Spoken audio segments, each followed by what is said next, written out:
बिस्मिल्लाहिर्रहमानिर्रहीम अस्सलाम वालेकुम। तो दोस्तों, जब से सऊदी अरेबिया के अंदर नए कॉन्ट्रैक्ट वाला सिस्टम आया है, आए दिन कोई ना कोई नई अपडेट सामने आती है। आज की इस वीडियो में निज़ामुल अमल अल सऊदिया के ऑफिशियल पेज पर एक अपडेट शाया की गई है, जिसके मुताबिक सऊदी अरेबिया के अंदर जो वर्कर काम कर रहे हैं उनको सालाना छुट्टियां किस तरह मिल सकती हैं और उनकी तनख्वाह किस हिसाब से मिलेगी। सबसे पहले, मुलाजम पूरी तनख्वाह के साथ छुट्टी का हकदार है।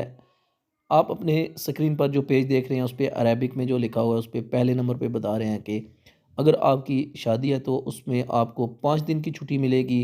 अगर आपकी फ़ैमिली में कोई पैदाइश हुई है तो उस पे आपको 3 दिन की छुट्टियां मिलेंगी।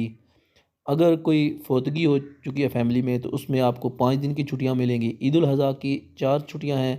कौमी दिन की जो नेशनल डे है सऊदी अरेबिया का, उस पे आपको एक छुट्टी मिलेगी।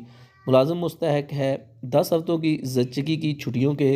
अगर मुसलमान औरत है तो उसको 4 माह 10 दिन और गैर मुस्लिम औरत है तो उसको 15 दिन की छुट्टी मिलेगी।